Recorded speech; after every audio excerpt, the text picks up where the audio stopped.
जिन्होंने अपनी पूरे के पूरे मंडल के साथ में, मानस मंडल के साथ अथक प्रयास से इस आयोजन को सफल बनाने का प्रयास किया है। मुख्य यजमान श्री संतोष रानू शर्मा जी, जो पूरे परिवार के साथ में इस पवित्र कथा का यजमान पद ग्रहण कर अपनी संपूर्ण पीढ़ियों को तारते हुए विदिशा नगर को भी एक आनंद का लाभ प्रदान किया है। एक बार जोरदार ताली बजाकर उनके लिए भी साधुवाद।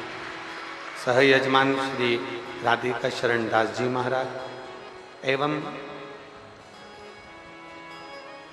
काशी से, बनारस से, माँ गंगा जी के पावन तट से, विश्वनाथ बाबा की पवित्र भूमि से पधारे सभी ब्राह्मण, संत, साधुजन और गुरुजन के पवित्र चरणों को प्रणाम करते हुए ये भगवान की अविरल कथा है। उधर की आवाज बढ़ाओ।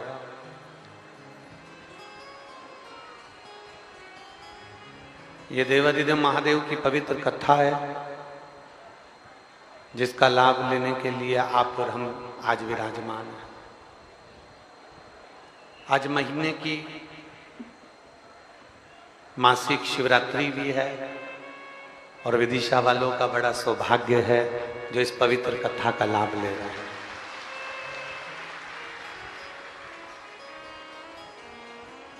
जहां प्रेम, जहां करुणा, जहां वात्सल्यता, जहां स्नेह होता है, वहां मेरा देवादिदेव महादेव खिंचकर चले आता है। हम पहले भी एक बात कथाओं के माध्यम से कहते आए हैं,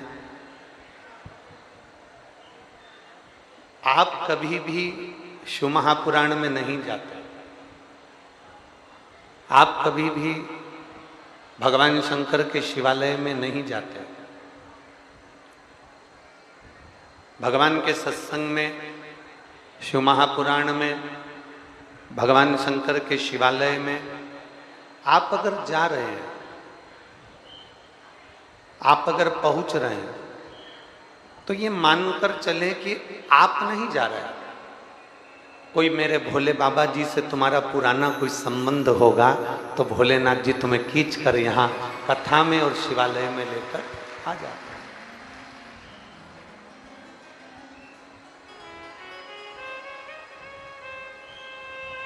वो एक स्मरण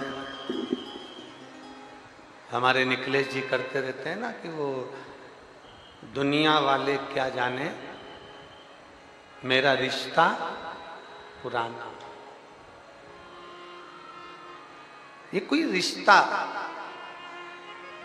एक परमात्मा से, एक संबंध भगवान से, एक रिश्ता परमात्मा से आपका और हमारा जुड़ा हुआ है।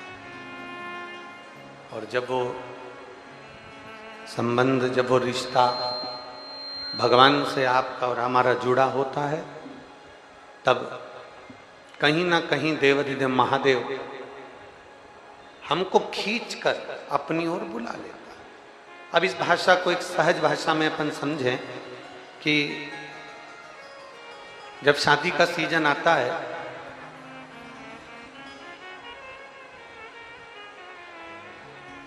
शादी के सीजन में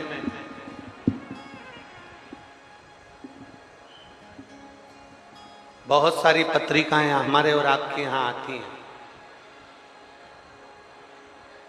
बोलो सही है कि गलत है? जम के तो बोलो जरा, सही है? कितनी सारी पत्रिकाएं आपके और हमारे यहाँ आती हैं। शादी का सीजन है, पत्रिका ढेर सारी आकर अपने अपने घर में रखी हुई है। पर यहाँ इतनी सारी मेरी जीजियाँ बेटी हैं, इतने सारे मेरे जीजा बेटे हैं, इतनी सारी मेरी बेटियाँ बेटा बेटे हैं, और जितने आस्था चैनल पर कथा श्रवण कर रहे हैं, जितने फेसबुक यूट्यूब पर कथा को सुन रहे हैं, जरा विचार करिएगा, इतनी सारी पत्रिकाएं आती है, इतनी सारी शादी के इनविटेशन आते हैं, इतनी सारी शादी के कार्ड आते हैं, तो क्या हम सबके घर शादी में चले जाते हैं? नहीं जाना होता। एक ही तारीख की शादी है, 14 तारीख की शादी है, और 14 तारीख के कम से कम 15 पत्र तुम्हारे यहां पर आए।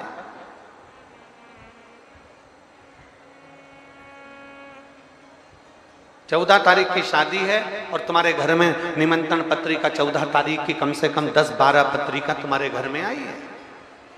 अब तुम कितने घर जाओगे, कितने घर पहुंचोगे?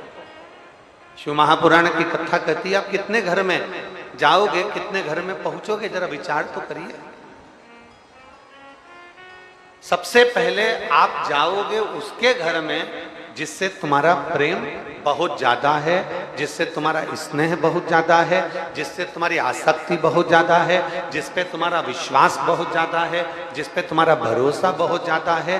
तुम अगर जाओगे तो जिससे तुम्हारा प्रेम जुड़ा हुआ है, तुम सबसे पहले उसके पास जाओगे। भले 14 जगह से पत्रिका आई हो, 15 जगह से पत्रिका आई हो, पर जिससे लगाव ज्यादा होता है, जिससे प्रेम ज्यादा होता है, मेरे उसी के घर में आपका जाना होता है। बस यही शिव पुराण की कथा कहती है कि लोटा लेके तो लोग मंदिर में जाते हैं, भगवान शंकर के मंदिर में त्रिपुंड लगाकर जाते हैं, रुद्राक्ष की माला भी पहनकर जाते हैं, भगवान शंकर की भक्ति भी करते हैं, बैठकर ढोलक बजाकर भजन भी गाते हैं, मंदिरा भी बजाते हैं, खूब नाचते भी हैं, कूदते भी हैं, खूब आनंद के साथ शंकर जी का प्रसाद भी बांटते हैं, आरती भी करते हैं, भजन भी करते हैं, कीर्तन भी करते हैं। उसी तरह जैसे पत्रिका तो बहुत जगह से आती है, पर भगवान शास्त्र और पुराण हमारा कहता है कि पत्रिका ढेरों आई, परंतु जिससे हमारा लगाव है उसके घर हम जाते हैं। आप कितना भी लोटा भरकर जल चढ़ाओ, पर जिसका दिल से महादेव से लगाव होता है, महादेव उसके घर पर जरूर आते। एक प्रेम, एक स्नेह, एक वात्सल्यता, एक करुणता आपकी शिव जी के प्रति जितनी होगी, शिव आपके नजदीक में आते चले जाए, करीब में आते चले। और शंभो शरणे पड़े मांगो घड़ी रे घड़ी, दुख का दया करीन दर्शन, शंभो शरणे पड़ी मांगो घड़ी रे घड़ी, दुख काटो दया करीन दर्शन। आपका और हमारा प्रेम परमात्मा से होगा तो परमात्मा खींच कर हमारे पास में आएगा।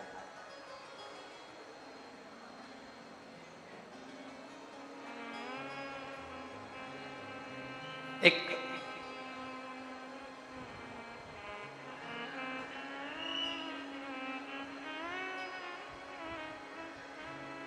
बहुत सुंदर एक कथा आती है।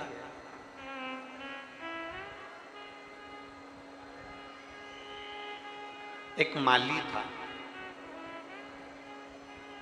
शिव महापुराण का बड़ा सुंदर एक बड़ा अच्छा संवाद है।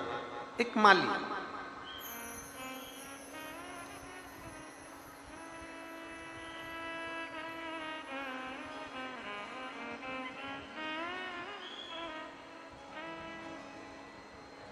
दोनों धर्म पति पत्नी दोनों मिलकर पुष्प का श्रृंगार बनाते और पुष्प का श्रृंगार बनाकर बेचाते।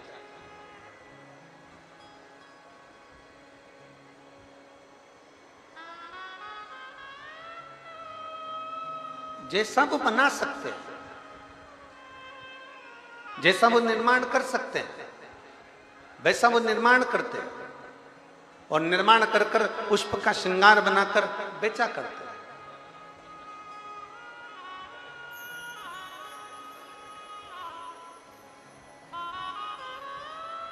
पर एक नियम उनका बड़ा प्रबल था, दोनों पति पत्नी का एक नियम बड़ा प्रबल था।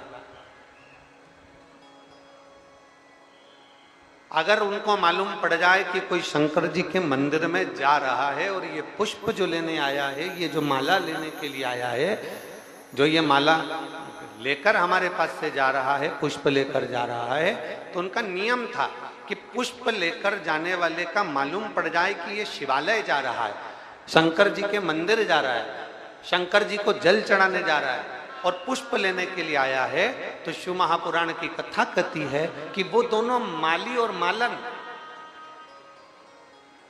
दोनों माली मालन जब माला देते थे तो उसके साथ में थोड़ी सी बेलपत्र, 2-4 बेलपत्र और 2-4 पुष्प, वो माली और मालन उस डलिया में, उस टोकनी में, उस पत्ते में बांध कर लपेट कर दे देते थे कि ये जो बेलपत्र है, ये जो पुष्प है, ये आप भोलेनाथ जी को हमारी ओर से समर्पित कर दें, ये भगवान शिव को हमारी ओर से दे देना है, भगवान शंकर को हमारी ओर से समर्पित कर देना,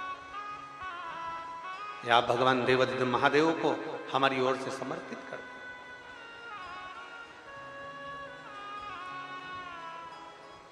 दोनों माली और मालन का नियम था। अब एक प्रसंग आपके भीतर हो, अपनी जिंदगी में एक स्मरण करिएगा, बन सके, अगर बन सके आपके जीवन में, आप जल चढ़ाने नहीं जा सकते, आप शंकर जी के मंदिर नहीं जा सकते, आप शिव के शिवालय तक नहीं पहुंच सकते, तो प्रयास करो कि हमारे नजदीक में से कोई बहन, कोई भाई, कोई परिवार का सदस्य, कोई बाजू वाला, कोई पड़ोसी अगर शंकर के मंदिर में जल चढ़ाने के लिए जा रहा है और मान लो जल चढ़ाकर आ भी रहा है ना, तो उसका मात्र कलश का या उसका मात्र हम दर्शन भी कर लेते हैं तो भगवान शंकर के शिवालय का पूरा पुण्य फल हमारे पास प्राप्त हो जाता है।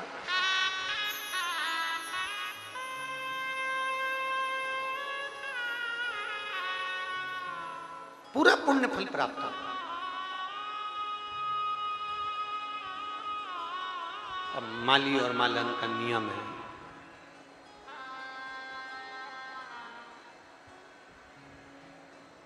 माली और मालन का नियम है, और माली और मालन का नियम, अगर कोई शिवालय जा रहा है, भगवान शंकर के मंदिर जा रहा है, तो थोड़ा सा पुष्प, थोड़ी सी बेलपत्र पात्र में बांधकर डाल कर दे दिया। शायद आज भी, अब इधर का विदिशा का तो हमको नहीं मालूम, पर हमारे सीहोर का तो हमको मालूम है, और भोपाल में भी जब कथा करी तो उसमें भी हमने थोड़ा सा लोगों से पूछा था कि आपके इधर भी ऐसा होता है, तो वहाँ भी ये मालूम पड़ा कि वहाँ भी लोग यही करते हैं। आज भी फूल बेचने वाले, पुष्प की माला बेचने वाले जो माली होते हैं, जो ओरिजिनल माली पुष्प माला बेचने वाले होते हैं, आज भी जो नियम इनका पूर्व से चला आ रहा था कि बेलपत्री और फूल ये अपने उस डलिया में डालकर अलग से दे देते थे, तो हमारे सीहोर में आज भी नियम है कि माली मालन अगर फूल बेचते हैं, आप माला लेने जाओ, कोई सामान लेने जाओ, तो वो अलग से पन्नी के अंदर 2-4 फूल, 2-4 बेलपत्र अलग से डालकर दे ही देते हैं। वो नियम आज तक चला। अब इधर का विदिशा का तो हमको नहीं मालूम, पर हमारे उधर का आज भी नियम है कि आप माला लेने जाओगे और कहोगे कि साहब माला दे दो, तो माला देगा तो 2 फूल या 4 फूल या जो बेलपत्र उसके पास में होगा तो बेलपत्र, फूल होगा तो फूल, पंखड़ी होगी तो पंखड़ी, वो पन्नी के अंदर डालकर दे देगा। क्यों देता है?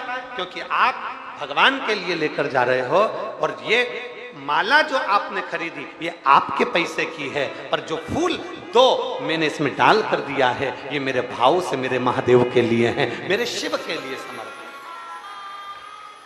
मेरे भगवान देवादिदेव महादेव के लिए समर्पित है।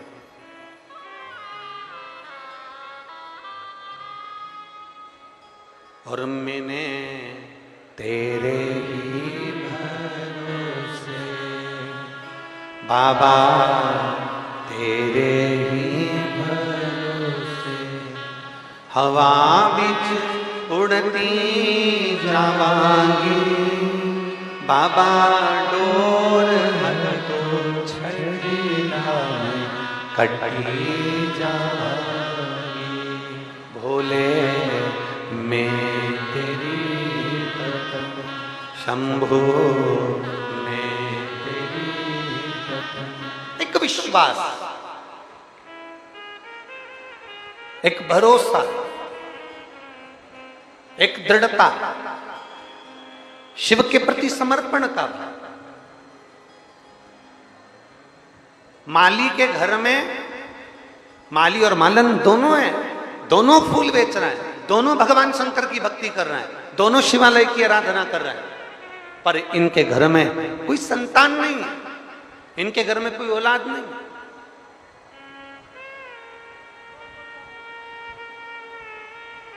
इनके घर में संतान का सुख नहीं, इनके घर में औलाद का सुख नहीं, इनके घर में संतान का सुख नहीं। एक दिन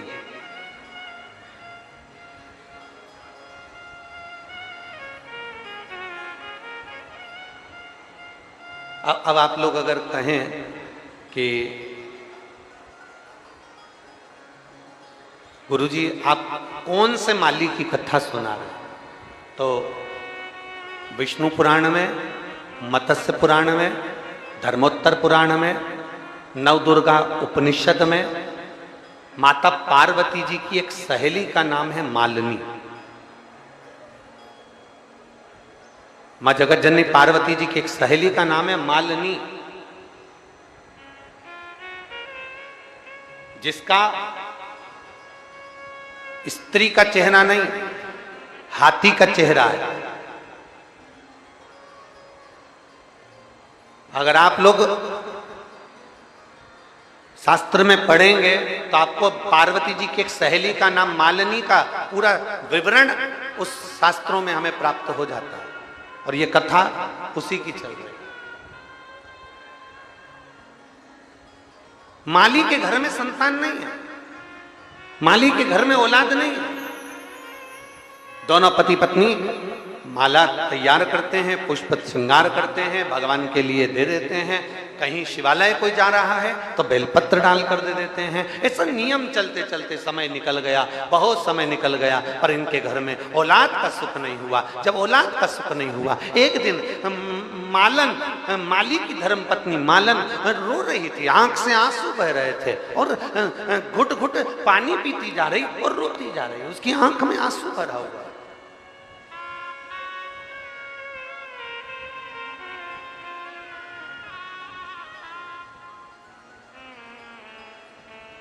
रो रही, पति ने पूछा, माली ने पूछा उससे,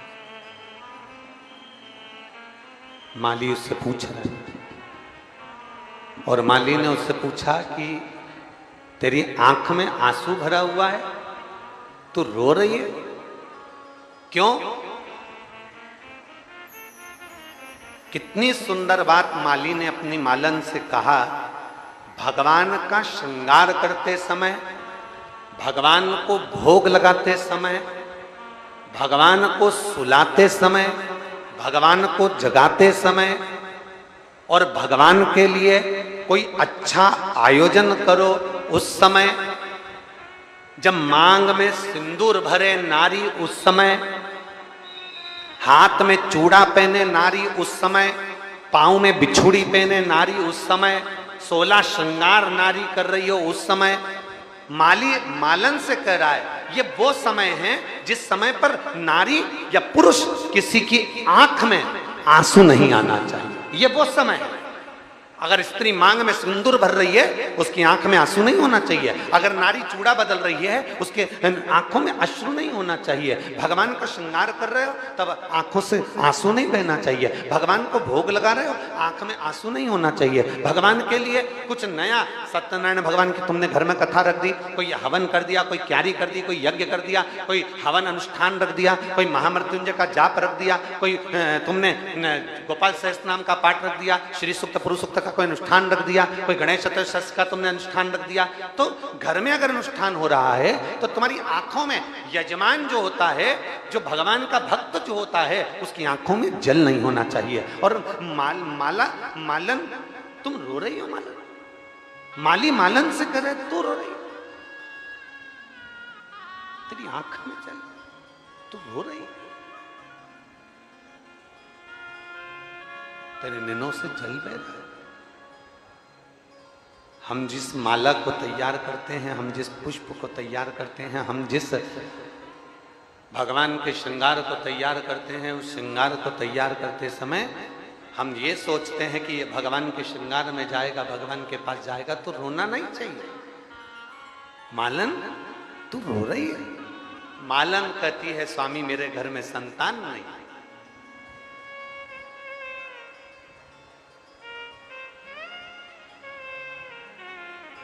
मेरे घर में औलाद नहीं है। कभी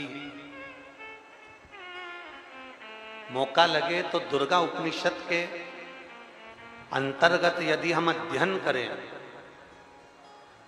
मत्स्य पुराण में, धर्मोत्तर पुराण के अंतर्गत यदि हम अध्ययन करें तो उसमें बड़ा सुंदर बात आती है। माली ने अपनी मालन से कहा तू एक काम कर, अब रोना नहीं। सारी दुनिया के लोग मंदिर जाकर बेलपत्र चढ़ाते हैं, पुष्प का श्रृंगार करते हैं, तू एक काम कर, श्रावण का महीना चालू हो रहा है और तू भी 2 बेलपत्र और 2 लोटा जल भगवान देवाधिदेव महादेव के शिवालय पर लेकर जा। फिर निवेदन, मेरी जीजियों से, मेरे जीजाओं से, मेरी माताओं से, मेरे भाइयों से, मेरी बेटियों से, मेरे बेटाओं से, श्रावण के महीने में दिखावा कर कर मेरे भोलेनाथ जी को मत ले जाना। श्रावण के महीने में दिखावा कर कर मेरे भोले बाबा को रिझाना नहीं है। श्रावण के महीने में वो कहते हैं ना, ढेर सारे लोग मंदिर जाएंगे, ढेर सारी निमंत्रण पत्रिका आएगी, पर उसके घर हम जाते हैं जिसका प्रेम होता है। तो श्रावण में मेरे बाबा को ऐसे रिझा लेना, मेरे शंभू को, मेरे विश्वनाथ को, मेरे महाकाल राजा को, मेरे कुबेर भंडारी को ऐसे रिझा लेना कि मेरा देवाधिदेव महादेव तुम्हारे दरवाजे पर आकर खड़ा हो जाए, तुम्हारे दुख को काटने के।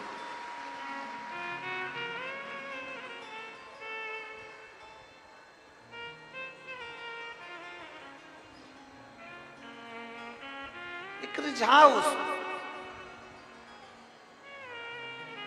कहां से लाऊं गंगा, कहां से लाऊं यमुना, कहां से लाऊं गंगा, कहां से लाऊं यमुना, कहां से लाऊं सरयू अपार पड़ी रे, ओ भोले तेरी सेवा हमसे ना बने।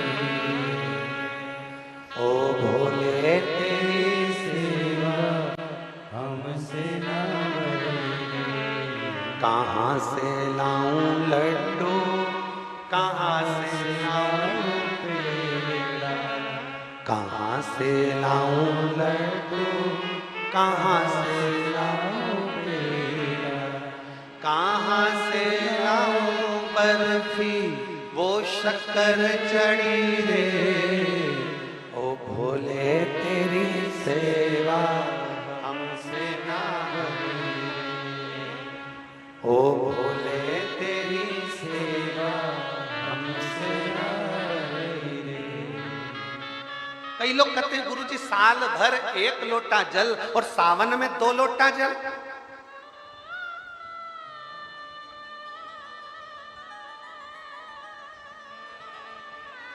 श्रावण के महीने में 2 लोटा जल।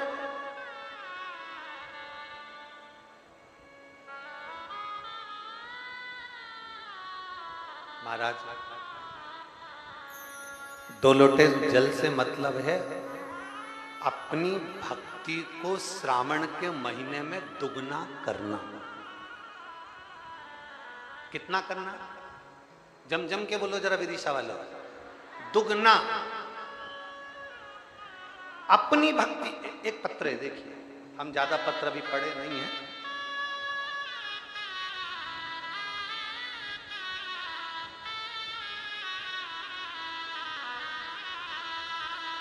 मैं मालती सोनी, मेरे पति का नाम है मनमोहन सोनी, विट्ठल नगर विदिशा की रहने वाली हूं।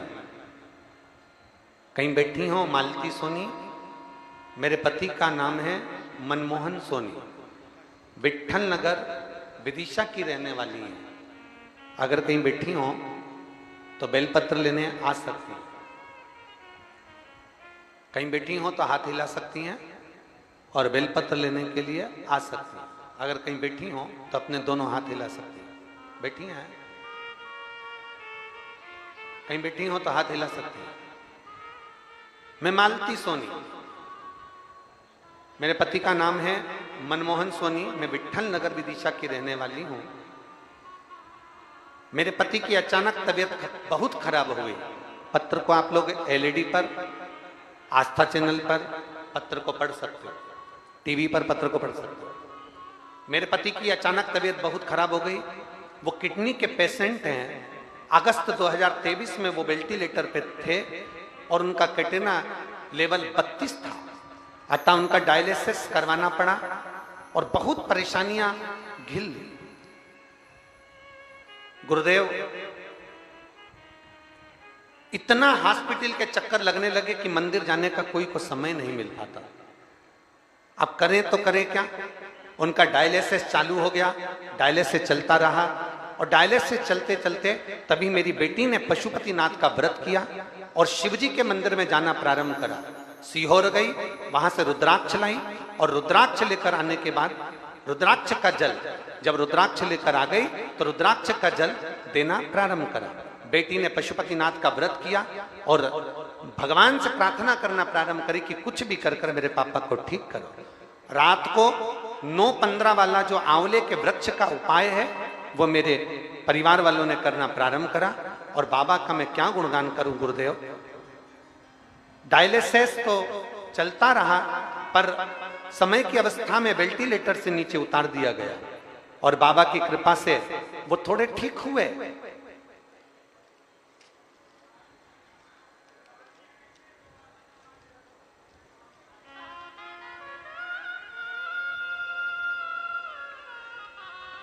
मेरे भोलेनाथ जी की कृपा का मैं क्या गुणगान करूं।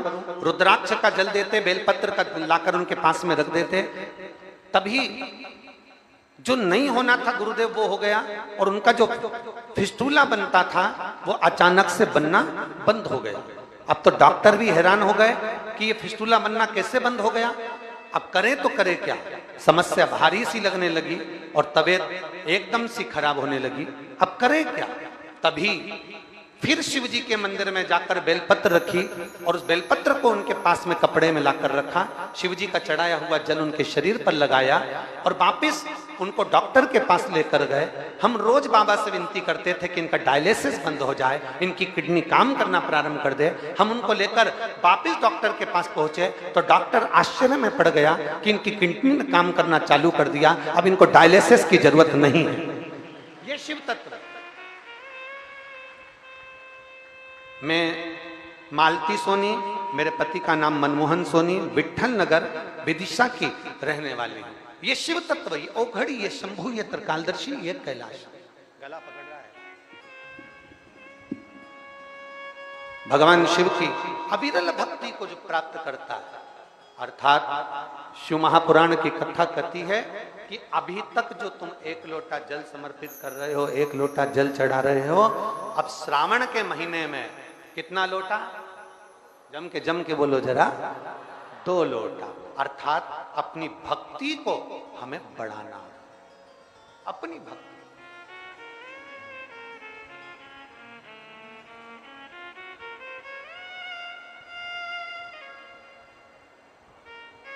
और जैसे जैसे भक्ति बढ़ती चली जाए, जैसे जैसे भक्ति और विश्वास दृढ़ होता चले जाए, उतना उतना सुख का अनुभव हमारी जिंदगी में होता चले जाए। तू रो रही है मालन, तू रो रही है?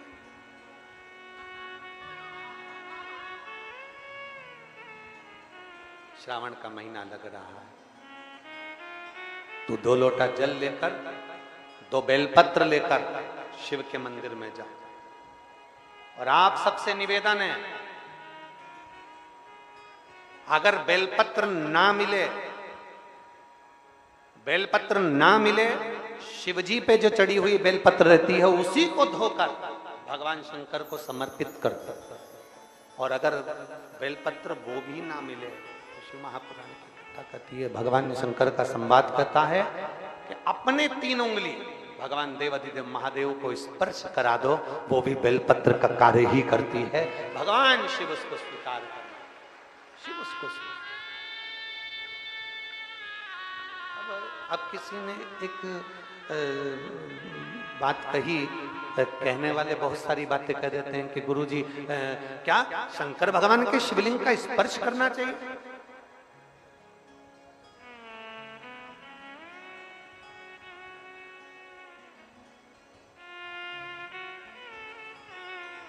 क्यों नहीं? माता सती, उमा, पार्वती, माता कात्यायनी, चंद्रघंटा, स्कंदा, जितनी जितनी माताएं हैं संसार, स्वयं लक्ष्मी जी भगवान शंकर के शिवलिंग का निर्माण कर, माता लक्ष्मी जी भी भगवान शंकर के शिवलिंग का निर्माण कर भगवान शंकर के शिवलिंग का निर्माण कर उसका पूजन करती हैं। माँ ब्रह्माणी स्वयं भगवान शंकर के शिवलिंग का निर्माण कर पूजन करती हैं। माँ इंद्राणी, इंद्र जब हार गए सत्ता, पूरा के पूरा बेबहू चले गया, वृत्रासुर असुर ने सब कुछ नष्ट कर दिया, तब इंद्राणी ने स्वयं बैठकर शिवलिंग की आराधना करी, शिवलिंग का निर्माण करा और शिवलिंग की पूजन करी। हमारा शास्त्र कहता है, कोई कहे तुमसे कि किस किस शिवलिंग स्पर्श कर सकते हैं, जरा विचार करिएगा। भगवान की मूरत पर, भगवान के ऊपर जो जल चढ़ता है, हम स्नान कराकर वो जल को, भगवान का चढ़ा हुआ जल, आप में से कोई ऐसा है कि भगवान का चढ़ा हुआ जल बाथरूम में फेंक देते होगे? जम के तो बोलो जरा। नहीं, भगवान का चढ़ा हुआ जल, भगवान के स्नान का जल, आप में से कोई ऐसा है कि उसको रोड पर फेंक देता होगा?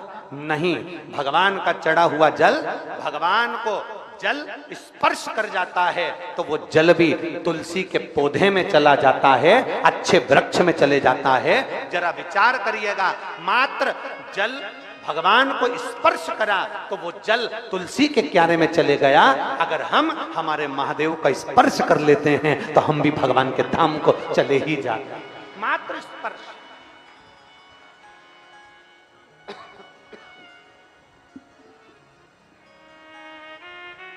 स्पर्श मात्र से हम भगवान शंकर के करीब में पहुंच जाते हैं, शिव के नजदीक में पहुंच जाते हैं, शंकर के करीब में पहुंच जाते हैं। मात्र स्पर्श।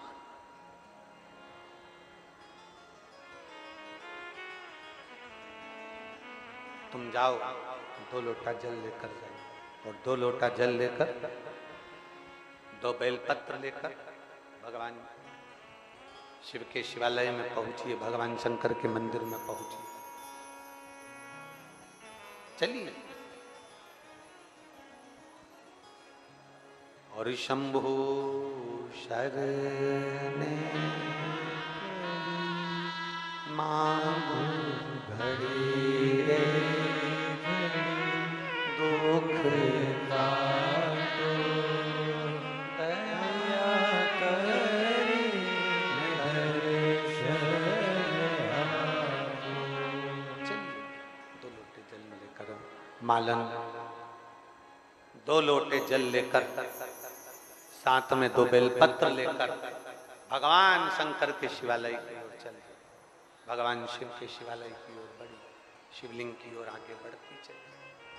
रोज जाए, सावन के महीने में रोज भगवान शंकर की आराधना करे, रोज भगवान शिव के मंदिर रोज जाए, शिवालय रोज जाए,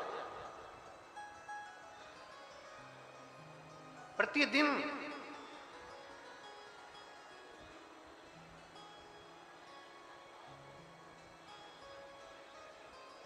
अब जब रोज भगवान शंकर के मंदिर की ओर चली,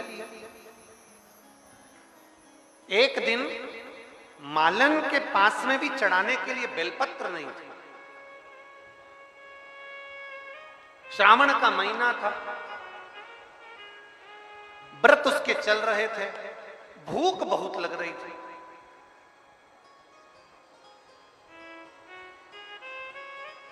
दो व्रत हैं,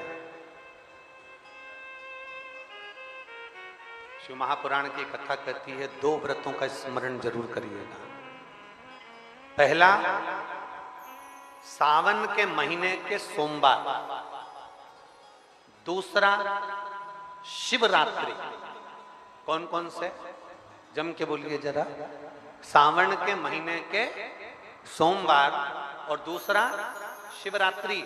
शिव महापुराण की कथा कहती है, साल भर तुम कोई व्रत करे ना करे, साल भर तुमने कोई उपास करा ना करा, अगर ये शिवरात्रि का व्रत और सावन के महीने के सोमवार का व्रत जो मनुष्य कर लेता है, उसको वर्ष भर के व्रत का सारा पुण्य अपने आप प्राप्त हो, उसको वर्ष भर के पूरे व्रत का पुण्य प्राप्त हो जाता। दो व्रत है, दो व्रत। एक व्रत है सावन के सोमवार का और दूसरा व्रत है शिवरात्रि। सावन का सोमवार और शिवरात्रि, ये दो व्रत। कितने लोग हैं यहाँ जो सावन के सोमवार का व्रत करते हैं? जरा हाथ उठाइए। सब करते हो? बहुत बढ़िया। हर हर बोल बम का नारा है। आवाज नहीं आई, जरा दमदारी से बोलो। बोल बम का नारा है, सारी समस्या का हल सावन में। दो लोटा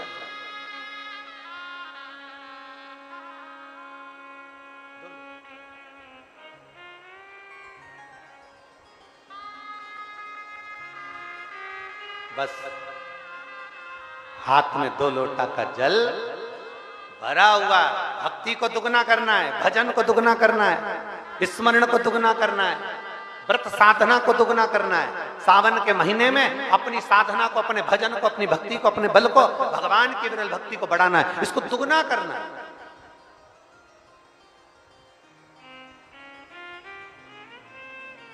मालन को भूख लग रही है, बेलपत्र भी नहीं है, भगवान शिव को समर्पित करने के बेलपत्र भी उसके पास में है। भूख लग रही, बेलपत्र भी उसके पास में। अब क्या कर, विचार कर। एक बेलपत्री के वृक्ष के नीचे बेलपत्र लेने के लिए पहुंची। देखो मार्ग कौन दिखाता है?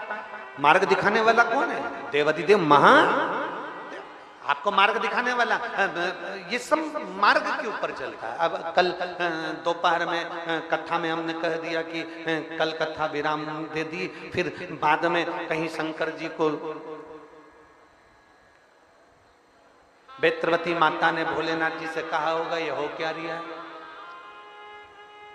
तो फिर मालूम पड़ा कि कथा फिर चालू हो गई। तो ये सब मार्ग दिखाने वाला देवाधिदेव महादेव है। भगवान शंकर ओगड़दानी, त्रिकालदर्शी, कैलाशी, अविनाशी है, सब मार्ग दिखाता है। अब इसको लगी भूख, और भूख के साथ में इसके पास में नहीं थी बेलपत्र। बेलपत्र नहीं तो ये भगवान बेलपत्र लेने के लिए वृक्ष के नीचे पहुंच गई। जिस बेलपत्री के पेड़ के नीचे गई थी, इसको स्मरण नहीं आया, इतनी भूख लग रही थी। उसी बेलपत्र के नीचे एक छोटे से मट्टी के पात्र में कुछ मीठा प्रसाद रखा हुआ था। इसको नहीं मालूम कि किसने रखा, इसको नहीं मालूम कि कहां से आया। बस बेलपत्र लेने के लिए गई थी, और बेलपत्र ले जाते उसने वो पात्र का दोना, वो मिट्टी का पात्र उठा लिया और देवाधिदेव महादेव के मंदिर में लेकर पहुंच गई।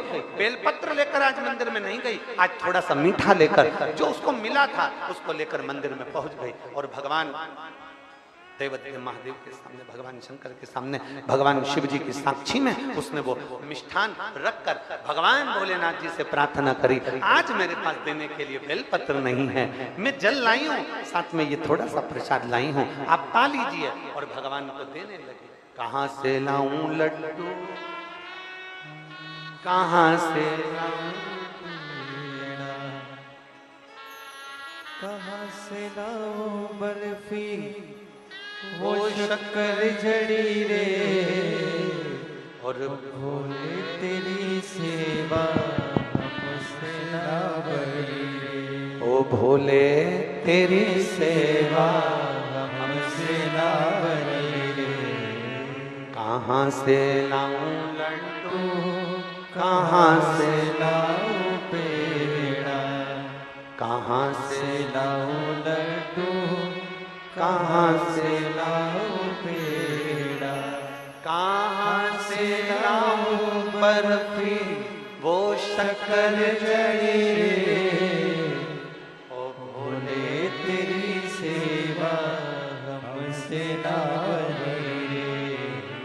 ओ पूजा की थाली में लिए खड़े रे, पूजा की थाली में लिए खड़े रे। ओ भोले तेरी सेवा हमसे ना बड़ी रे।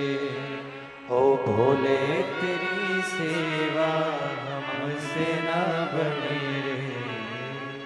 आप में से कितने लोग बैठे हैं जो शंकर जी की पूरी सेवा कर सकते हैं, पूरा पूजन कर सकते हैं? शंकर जी की पूरी पूजन किसी को आती है क्या? अरे जम के तो बोलो। भगवान शंकर की पूरी पूजा किसी को आती है?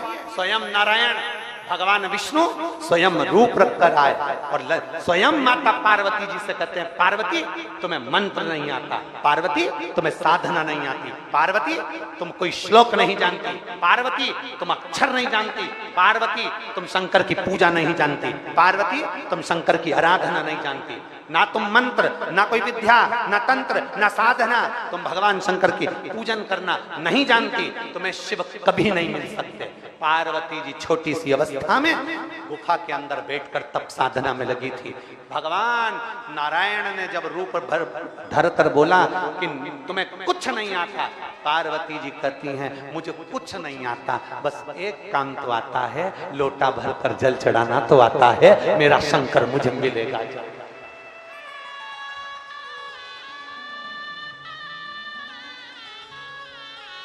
कोई तुमसे कहे तुम्हें पूजन करना नहीं आता, तुम्हें चंदन लगाना नहीं आता, तुम्हें जनेऊ चढ़ाना नहीं आता, तुम्हें बेलपत्र चढ़ाना नहीं आता, तुम्हें शंकर जी को भोग लगाना नहीं आता, तुम्हें शंकर जी की आरती करना नहीं आती, तुम्हें शंकर जी को रिझाना नहीं आता, पंचामृत से स्नान कराना नहीं आता, पहले दूध चढ़े की, जल चढ़े की, दही चढ़े की, शहद चढ़े, तुम्हें कुछ नहीं आता, तुम्हें क्या चढ़ा रही हो, तुम्हें कुछ अंदाजा नहीं है। उससे कहना मुझे कुछ नहीं मालूम, मैं तो केवल इतना जानती हूँ महादेव मेरे हैं, मैं महादेव की हूँ, एक लोटा जल चढ़ा लेती हूँ, बस मेरा महादेव से रीच जाता है। मैं ज्यादा नहीं जानती, मुझे ज्यादा आडंबर नहीं आता, मैं ज्यादा पहचानना नहीं आता कि मैं क्या चढ़ाऊं और क्या ना चढ़ाऊं। बस मैं इतना जानती हूँ कि शंकर को रिझाने का एक तरीका है, पंचाक्षर मंत्र का जाप कर लो, नमः शिवाय, षडाक्षर मंत्र का जाप कर लो, ओम नमः शिवाय, या श्री शिवाय नमस्तुभ्यम का जाप कर लो,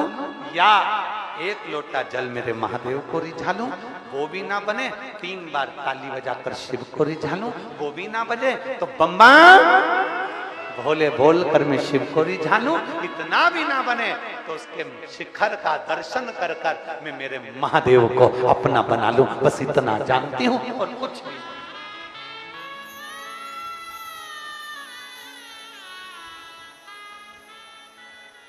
कहाँ से लाऊं गंगा, कहाँ से लाऊं यमुना, कहाँ से लाऊं गंगा, कहाँ से लाऊं यमुना, कहाँ से लाऊं सरयू अपार पड़ी रे। ओ भोले तेरी सेवा हमसे ना बड़ी रे। हम नहीं जानते, हमें कुछ नहीं आता, हम तो इतना जानते हैं कि शिव को कैसे रिझाया जाए, शंकर को कैसे मनाया जाए।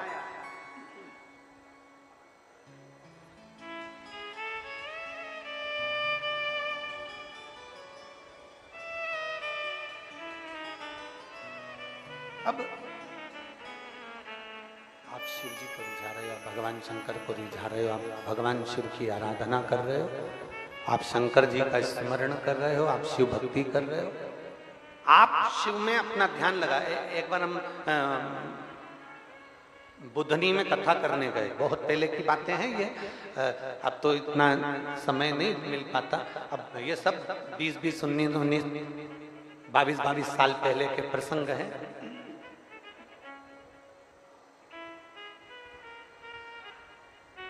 और बहुत से ऐसे प्रसंग रहते हैं जो स्मरण में बने रहते हैं। जब हम एक बार विदिशा में कथा करने के लिए आए थे 23 साल पहले, नंदवाना में छोटी छोटी गली थी विदिशा की, नंदवाना में, और वहां श्रीनाथ जी की हवेली है, शायद हवेली जी भी होगी, हवेली जी के पास में ही यजमान का घर था, अग्रवाल जी का, जहां कथा करी थी। अनाज का काम था, भी उनके साथ कोई कमी हो गई है, इसलिए वो लोग नहीं आए। तो हवेली जी से सामने वाली पट्टी में 4-5 घर छोड़ के शायद अग्रवाल धर्मशाला या कोई उस धर्मशाला पे, अब पहले तो पुरानी थी, नहीं हो गई क्या वो? अच्छा, पहले पुरानी थी, उसमें ऐसी लकड़ी की बनी हुई थी और एक बड़ा सारा हॉल था, बीच में लकड़ी के खंभे लगे हुए थे। उसी में हम रुके थे, विदिशा में आए थे, उसी में हम लोग ठहरे। 23 साल पहले का स्मरण। और हम आए थे कथा करने, और उससे पहले का एक प्रसंग श्रीनाथ जी की हवेली का हमको सुनने को मिला था विदिशा का, कि ठाकुर जी की हवेली में यमुनाष्टक का पाठ था, और एक विदिशा की एक माँ जो यमुना जी से इतना स्नेह करती थी, ठाकुर जी से इतना स्नेह करती थी कि वो यमुनाष्टक के पाठ में पूरा श्रृंगार कर कर पहुंच गई थी। और जैसे यमुना जी के अष्टक का पाठ का पर्दा हटा, वैसे यमुना जी का फोटो बीच में से चटक गया था और उसके प्राण छूट गए। ये विदिशा का इतिहास कहता है, ये विदिशा की कथा कहती है। मतलब विदिशा में भगवान की भक्ति को प्राप्त करने वाले, भगवान की अविरल भक्ति को संजोने वाले, भगवान की अविरल भक्ति को दिल में रखने वाले, अगर कहीं दर्शन करना हो तो एक बार विदिशा की पुण्यमय धरा पर आकर जरूर करिएगा। शिव को रिझाना, राम को रिझाना, कृष्ण को रिझाना, अविरल भक्ति को धारण करना, ये कुछ पुराने प्रसंग। पहले हम विदिशा, एक बार हम बेरेसिया भी गए थे 22 साल पहले, वहाँ श्री गोपाल जी अगाल जी के यहाँ रुके थे। जगदीश जी सारडा जी की धर्मपत्नी रजनी सारडा जी कथा कर रही, उस समय पर दीपक शर्मा जी उन गेज वाले, उनकी माँ बुजुर्ग थी, और दीपक शर्मा जो गेज वाले, उनकी माँ बुजुर्ग, और वो उनका नियम था कि ठाकुर जी की हवेली में, जब बेरसिया में गहुई समाज की हवेली जी थी ठाकुर जी की, उसमें वो रोज प्रतिदिन माला जी तैयार करके और लेकर।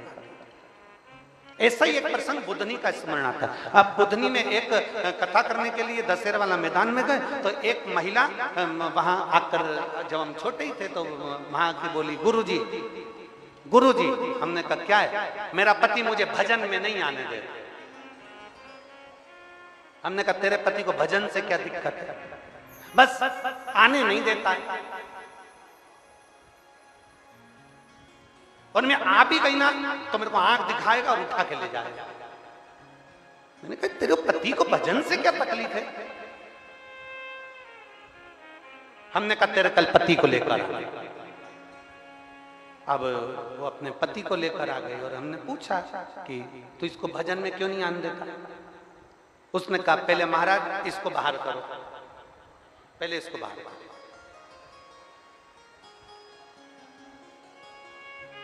हमने कहा जीजी तू बाहर जा। हमने कहा बोल रे जीजा, तू हमारी बहन को कथा में क्यों नहीं आने देता? नहीं आने दूंगा, आज भी नहीं आने दूंगा, न कभी नहीं आने दूंगा। तो हमने कहा मत आने दे, पर बता तो सही क्यों नहीं आने देता? कि जब भी भजन में जाती है एक ही भजन गाती है, कैलाश पर्वत पे जाके रेऊंगी और भोले को अपना बना के रेऊंगी।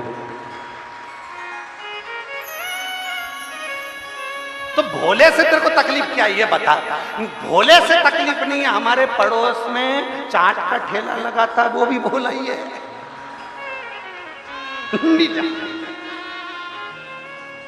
इसको नहीं जानना।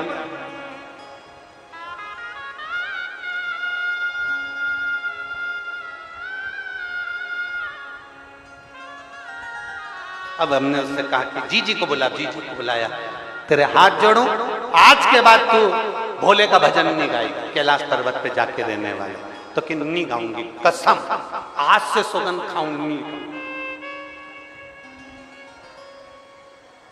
अब वो शाम को फिर भजन में आ गई और राजपूत आंटी थी, वो भजन साथ में बैठ के गाए, तो उसने फिर भजन छेड़ दिया, भोले भंडारी रे दूर करो।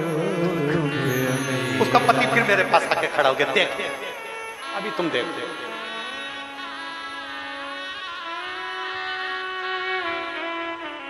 शिव कथा कहती है भाई, वो तो पुराने प्रसंग हैं तो याद आ जाते हैं, पर अगर शिव पुराण कहती है तुम अपनी अविरल भक्ति पर ध्यान दो। दुनिया क्या समझ रही है, दुनिया क्या बोल रही है, दुनिया क्या कर रही है, उससे मतलब नहीं होना चाहिए। क्या किसको रोइए, चादर तान के सोइए, आग लगे बस्ती में अपन रहो मस्ती में। दूसरे के चक्कर में अपन अपनी जिंदगी क्यों नाश करें। भजन करो, कीर्तन करो, स्मरण करो। परिवार वाले अगर मना करते हैं कि शिव पुराण में मत जाओ, मत जाओ। परिवार वाले मना कर रहे हैं कि मंदिर मत जाओ, मत जाओ। परिवार वाले तुमसे कह दें कि शंकर का नाम मत लो, मत लो। घर में रहो, घर में रहकर भगवान शंकर की ऐसी भक्ति करना, घर में रहकर तुम्हारे घर में जो मिट्टी का गमला हो, कोई भी पौधा हो, उस पौधे में मिट्टी को उठाकर उसका शिवलिंग बना लो, वहीं पर पूजन कर लो, वहीं पर भजन कर लो। वो मना करे कथा में मत जा, घर में बैठकर टीवी चालू करके कथा सुन लो। वो मना करे शिवालय मत जा, घर में भगवान शंकर के मंदिर न जाकर अपने घर में शिवलिंग पर जल चढ़ा लो। पर शंकर की भक्ति जरूर करो, क्योंकि शिव भक्ति के बिना जीवन का कल्याण नहीं है, पार नहीं हो सकता।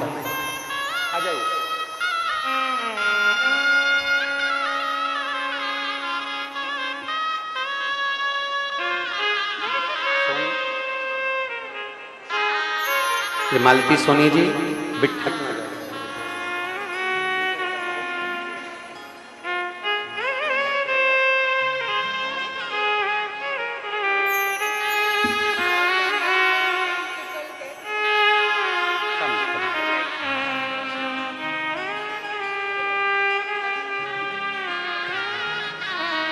पति का डायलिसिस चल रहा था,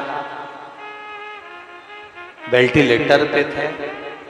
डॉक्टर ने कह दिया था कि डायलिसिस लगातार चलेगा, और शिव जी पर इतना भरोसा इस जीजी ने करा, इस बहन ने करा कि अब डायलिसिस बंद हो गया और शंकर की कृपा से किडनी ने काम करना प्रारंभ किया। ये शिव भक्ति, इसको शंकर का।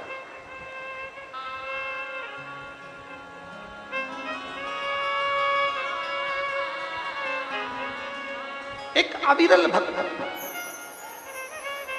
एक विश्वास। 2 लोटा जल लेकर चली,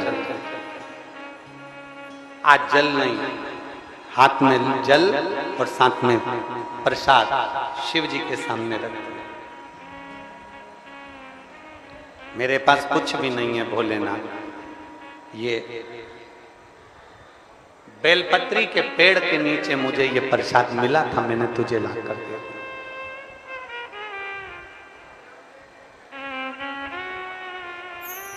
बेलपत्र के वृक्ष के नीचे ये प्रसाद मिला था, मैंने तुम्हें ला कर दिया। सत्य बोलो, शिव के सम्मुख में सत्य बोलो। पड़ोसी के घर के फूल तोड़कर लेकर अगर भगवान को चढ़ा रहे हो तो पहले भगवान से कह देना लीलाबाई के घर के।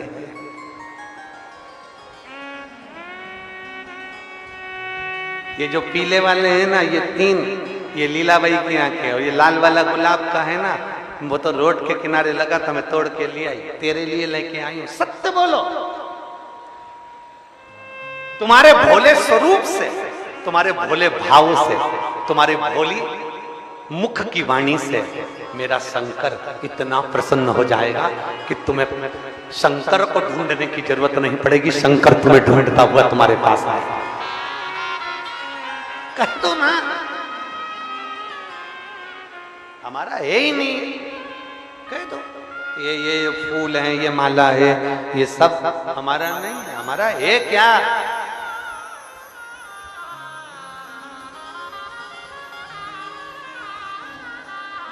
सारी भगवान शंकर को सब चीज जो चढ़ाई जा रही है वो सब की सब कौन सी अच्छी, सब झूठी होने के बाद भी शिव स्वीकार कर रहे हैं।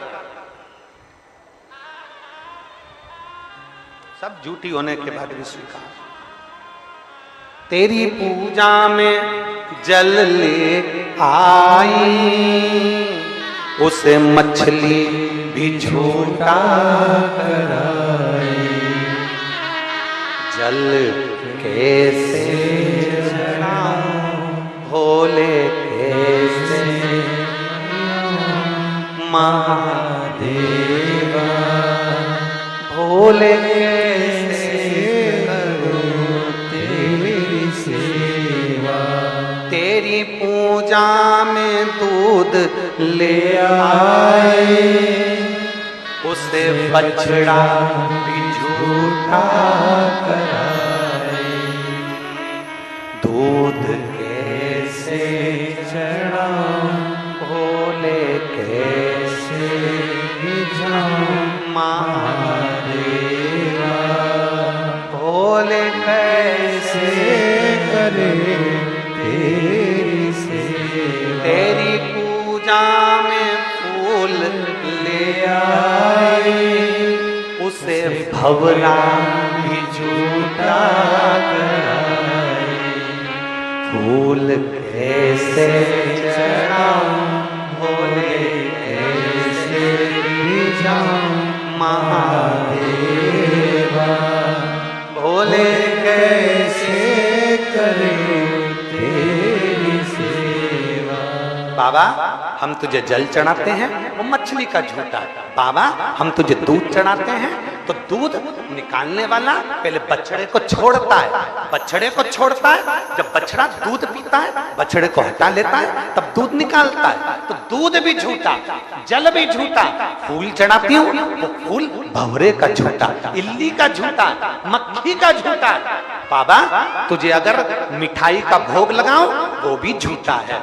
हे बाबा संसार में हम जन्मे हैं, ये संसार भी झूठा है।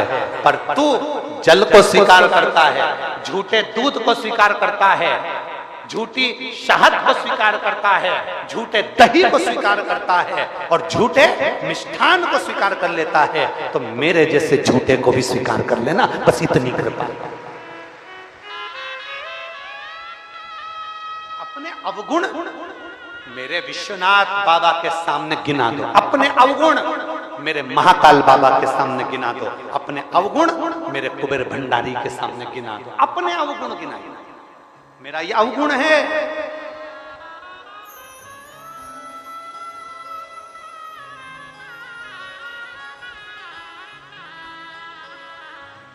अपना अवगुण जरूर गिनाओ।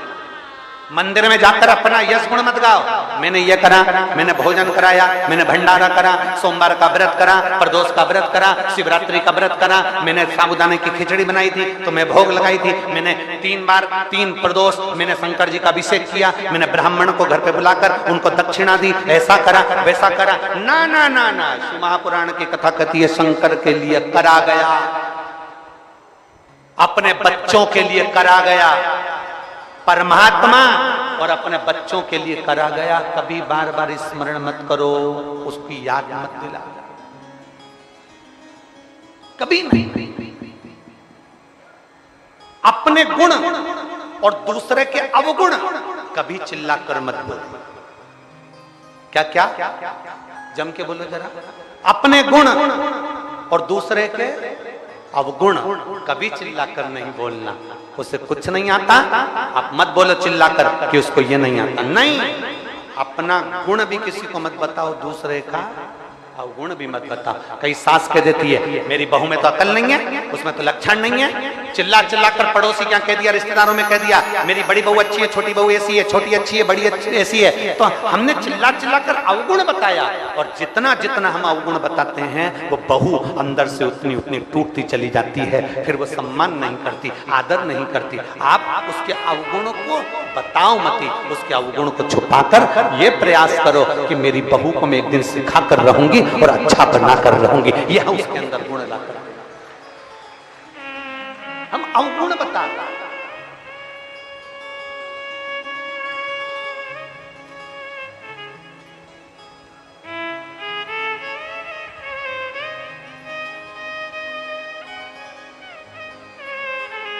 मालनी, वो मालन पहुंच गई और क्या कह रही है, ये तो मुझे बेलपत्र के वृक्ष के नीचे मिला, आपके लिए लेकर आई, प्रणाम करती हूँ आपको, आप पा लीजिए। शंकर जी से कह रही है, आप पाओ पाओ।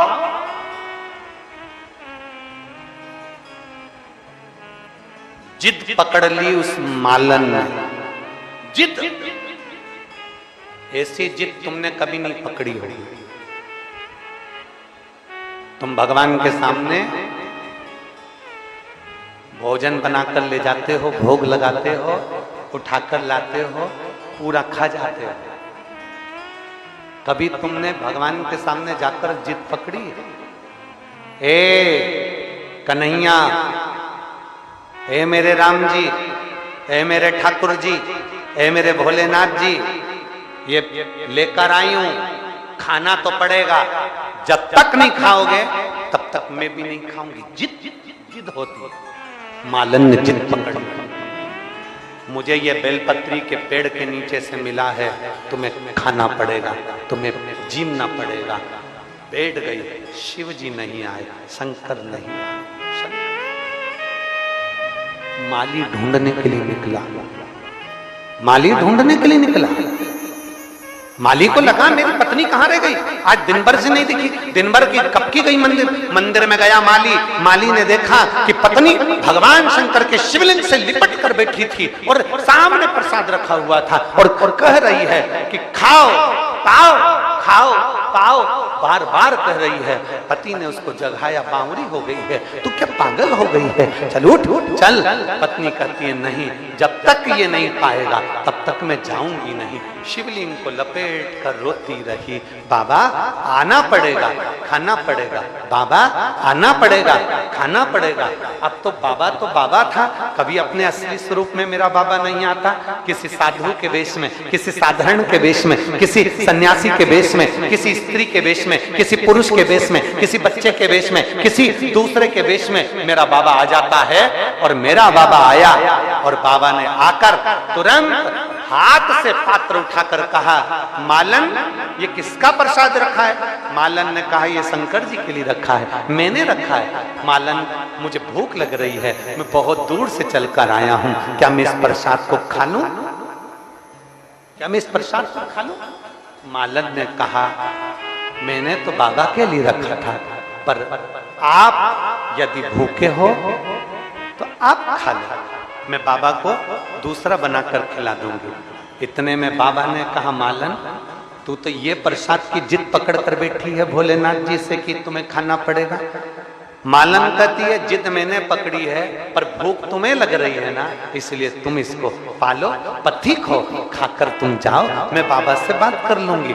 बस भोलेनाथ जी ने उस प्रसाद का कणका मात्र मुख में लिया, और जो मुख में लिया, मुख में लेते से ही मालन पीछे पलट कर देखती है तो चलते हुए मेरे महादेव निकल के जा रहे हैं। ये प्रतिबिंब मालन, प्रतिबिंब।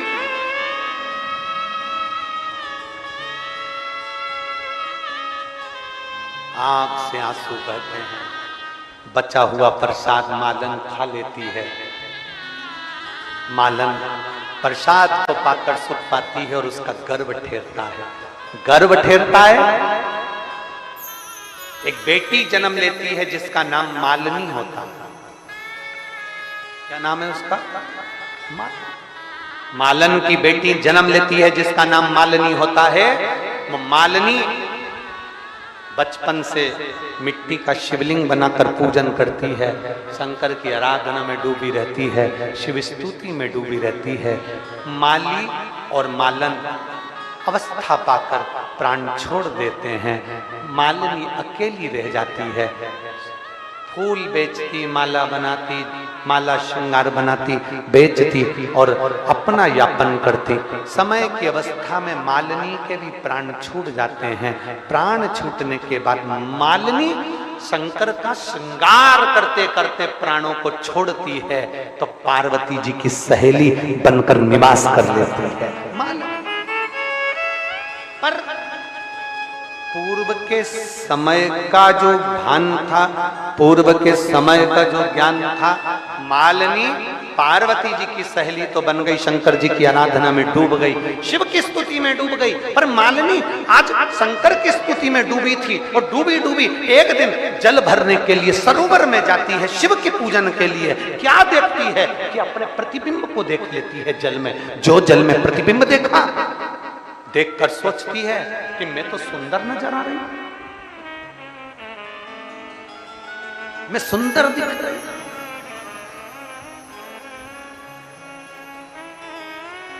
मालिनी को लगा कि मैं सुंदर नजर आ रही हूं, हो सकता है मेरी ये सुंदरता शिव की पूजन में बांधा बन जाए।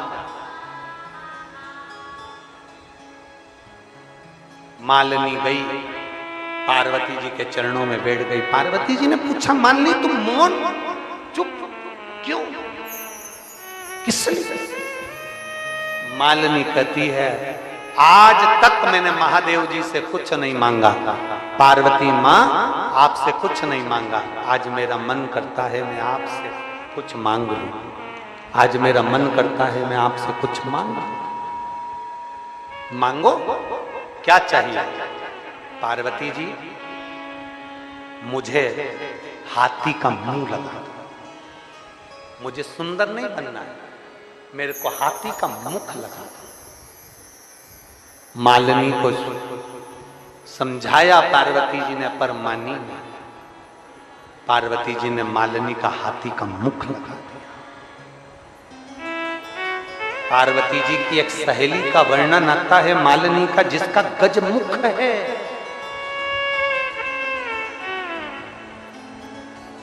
गजमुख, जिसको गणेश जी महाराज की धाय माता के रूप में भी माना गया कि गणेश जी महाराज को मालिनी अपनी गोदी में खिलाती है। गजानन गजमुख है, गजमुख। शिव को रिझाने के लिए बहुत सारे धन दौलत संपदा और बहुत सारी वस्तुओं की जरूरत नहीं है।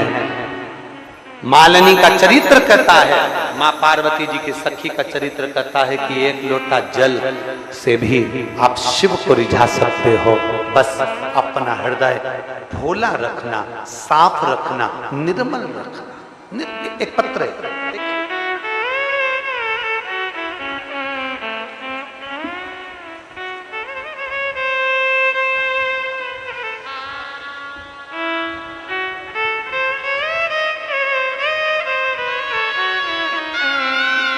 मेरा नाम राधिका शर्मा, जिला विदिशा, शमशाबाद हड़ा, शमशाबाद हड़ा की रहने वाली हूं।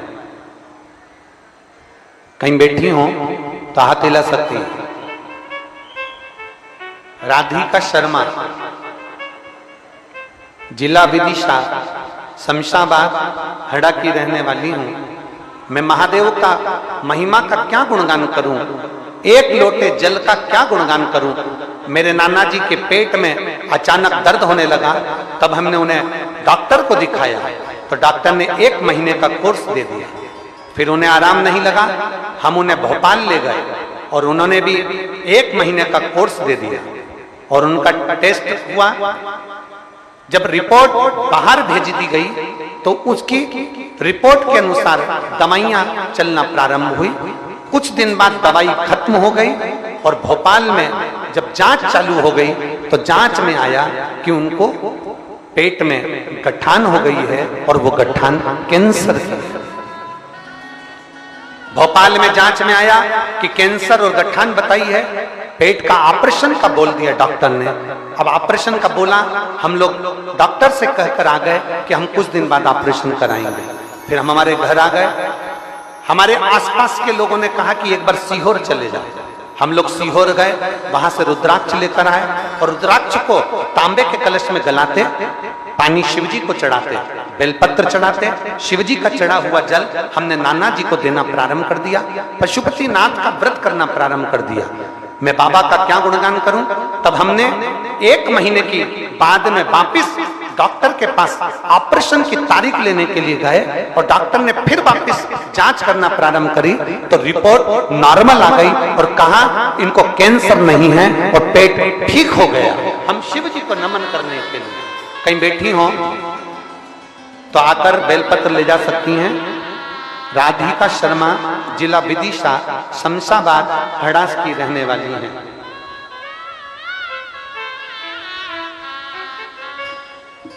और मैंने तेरे ही भरोसे बाबा, तेरे ही भरोसे हवा बिच उड़ती जावांगी बाबा, डोर हर को छठी नाम में कटी जावांगी। शिव को रिझे भगवान शिव को प्राप्त। और धीमा बजाओ भोलानाथ डमरू, धीमा बजाओ, धीमा बजाओ भोलानाथ डमरू, धीमा बजाओ, धीमा बजाओ भोलानाथ डमरू, धीमा बजाओ, धीमा बजाओ भोलानाथ डमरू, धीमा बजाओ, धीमा बजाओ भोला, धीमा बजाओ, धीमा बजाओ भोला, धीमा बजाओ, धीमा बजाओ भोला, धीमा बजाओ, धीमा बजाओ भोला, धीमा बजाओ। अरे धीमा बजाओ भोलानाथ डमरू, धीमा बजाओ, धीमा बजाओ भोलानाथ डमरू, धीमा बजाओ।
धीमा बजाओ धीमा बजाओ भोलानाथ डमरू धीमा बजाओ धीमा बजाओ भोलानाथ डमरू धीमा बजाओ धीमा बजाओ भोला धीमा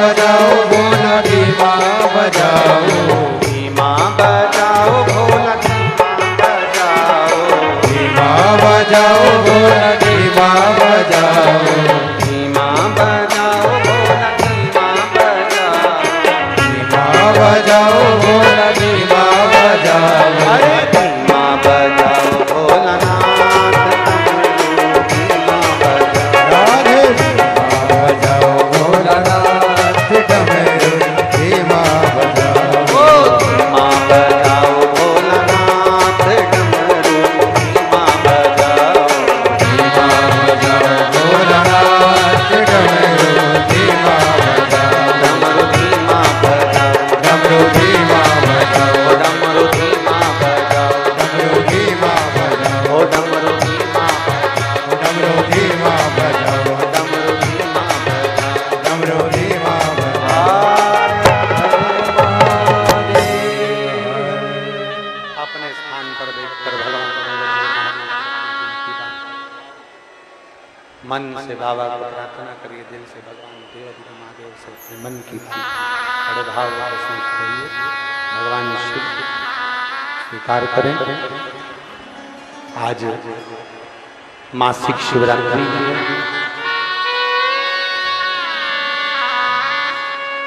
दिल से भगवान देवाधिदेव महादेव से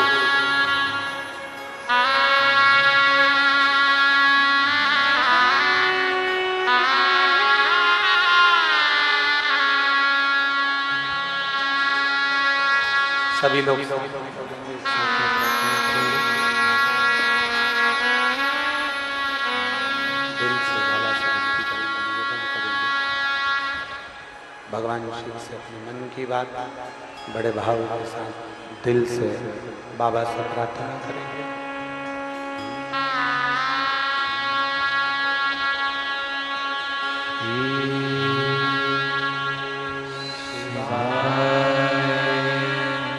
नमस्ते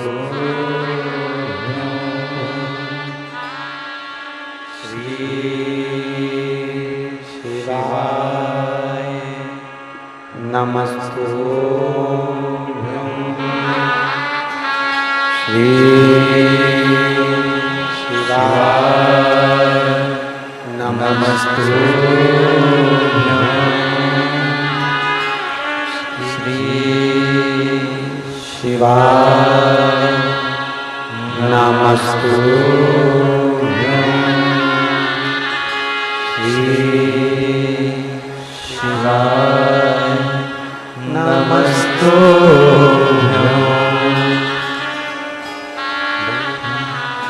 सब दुख काटो ओ भोला सब दुख काटो शिव शंकर जपो तेरी माला बाबा जपो तेरी माला भोला सब दुख काटो ओ भोला सब दुख काटो देश है मंगलकारी देश है मंगलकारी शमशान वासी हमारा शमशान वासी हमारा ओ भोला सब दुख काटो ओ भोला सब दुख काटो। भगवान शिव का चरित्र कह रहा है, भगवान शंकर का संवाद कर रहा है, शिव महापुराण की कथा कर रही है, भगवान देवाधिदेव महादेव का चरित्र कर रहा है। एक विश्वास के साथ में शिव को प्राप्त किया जा सकता है।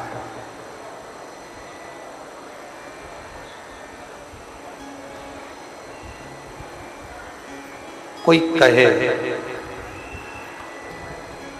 तुम्हें क्या शिव की स्तुति आती है, शिव का मंत्र आता है, शिव की साधना आती है, शिव का कोई जाप आता है, शिव का कोई पाठ आता है? हमें कुछ नहीं आता, केवल देवाधिदेव महादेव को रिझाना आता है, भगवान शंकर को रिझाना आता है। भगवान शंकर को केवल रिझाना आता है, उनको प्राप्त करना आता है।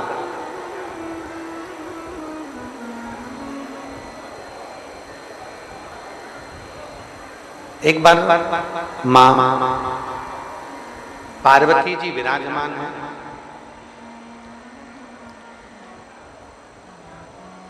तारकासुर के 3 रिटर्न नहीं आ रहा है, गला अलग पकड़ रहा है। तारकासुर के 3 पुत्र हैं, तारकाक्ष, विदुम्माली और कमलाक्ष, 3।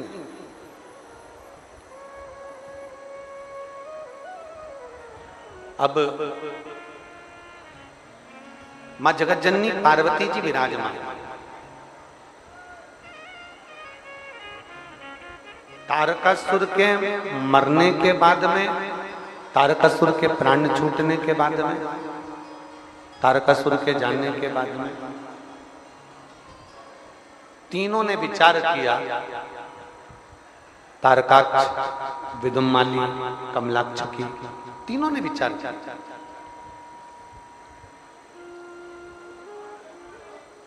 हम कभी मरे ही ना, हमारे प्राण छूटे ही नहीं, ऐसा कोई उपाय किया जाए, ऐसा कुछ किया जाए जिससे हमारे प्राण ही ना छूटे। दुनिया केवल यही सोचती है, संपूर्ण ब्रह्मांड यही सोचता है कि हमने जितना कमा के रख लिया है, जितना जोड़ कर रख लिया है, अब हमें मरना नहीं है, बस अब कुछ भी ऐसा हो जाए कि हमारे को ऐसी अमर बूटी मिल जाए जिससे हमारे प्राण ना छूटे, हमारे प्राण ना छूटे, ऐसी कोई अमर बूटी हमको प्राप्त हो जाए।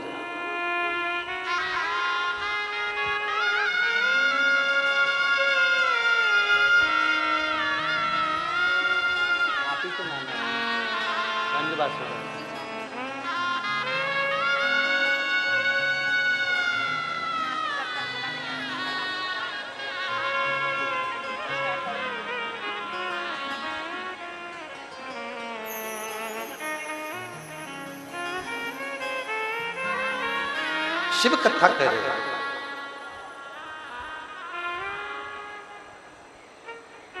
हमने पहले भी कथा में कहा है कि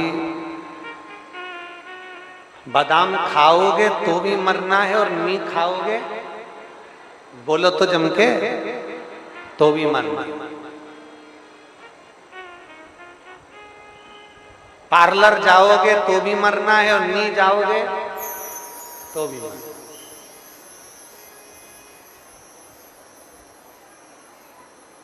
मरना सबको है, प्राण सबके छूटना,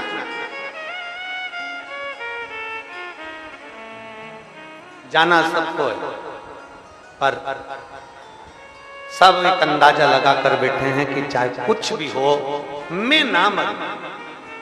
शिव महापुराण की कथा कहती है, पाप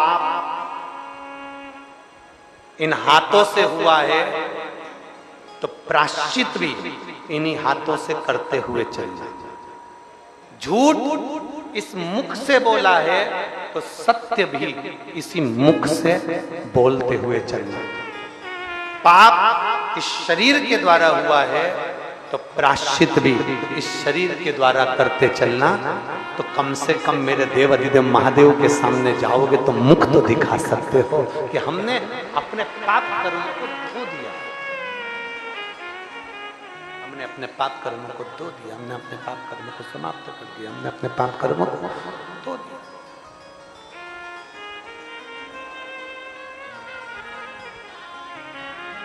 फिर निवेदन, अरे मत बुरे कर्म कर बंदे वरना पछताएगा, भगवान की आंखों से तू बच नहीं पाएगा, तू बच नहीं पाएगा।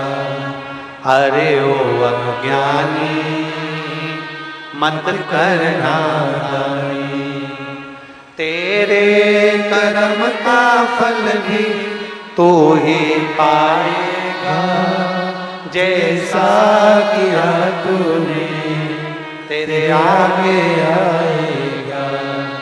मत बुरे कर्म कर बंदे वरना पछताएगा, भगवान की आंखों से तू बच नहीं पाएगा, तू बच नहीं पाएगा।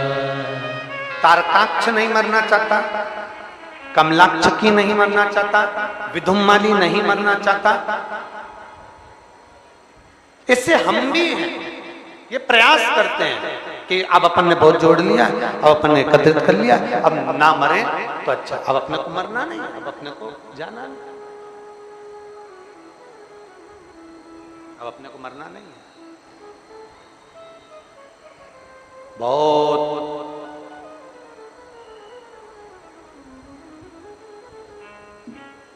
विदिशा में कितनी कोचिंग क्लासेस हैं? जम के बोलो जरा जल्दी से। बहुत सारी है, 50-100 तो होंगी, 100। अरे बोलो तो जम के, ज्यादा इससे। आप विचार करिए जरा, 100 कोचिंग क्लासेस है, मान लो पूरे भारत की मिला लो तो लाखों लाख।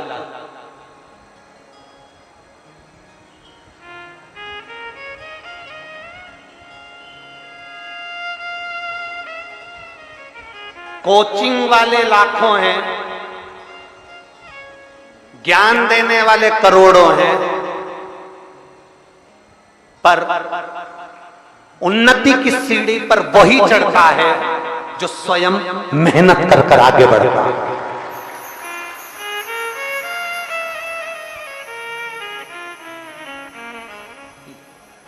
लाखों कोचिंग वाले हैं, भोपाल में, सीहोर में, विदिशा में, इंदौर में, कोटा में, लाखों कोचिंग वाले हैं, लाखों।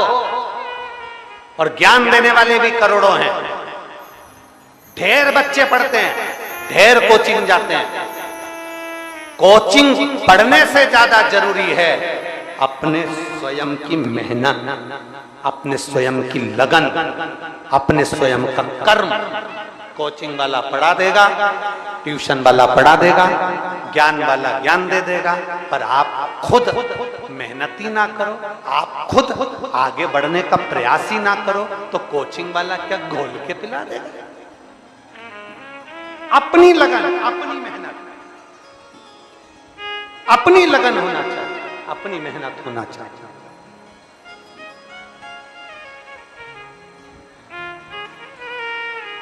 रिश्तेदारों ने पूछा, क्यों बिमलेश कहां जाता है? कि हमारे यहाँ जो कोचिंग क्लासेस है ना, बहुत जोरदार कोचिंग क्लासेस है, वहां जाता है। हमारा छोरा कहां जा रहा है? इंदौर में ये कोचिंग क्लासेस है, भोपाल में ये कोचिंग क्लासेस है, सीहोर में ये कोचिंग क्लासेस है, कोटा में ये कोचिंग क्लासेस है। कोचिंग में बच्चों को पहुंचाओ मना नहीं है, कोचिंग में बच्चों को पढ़ाओ मना नहीं है। स्कूल भेजो, ट्यूशन भेजो, सब कुछ करो, पर बच्चों से कहो जितना स्कूल में पढ़कर आओ, जितना कोचिंग में पढ़कर आओ, जितना ट्यूशन पर पढ़कर आओ, उससे 4 गुना अपने घर में पढ़ो, अपने घर में अध्ययन करो। अपनी मेहनत स्वयं करना पड़े, अपनी लगन से, अपनी मेहनत से आप उत्तीर्ण हो, अपनी मेहनत से, अपनी लगन से।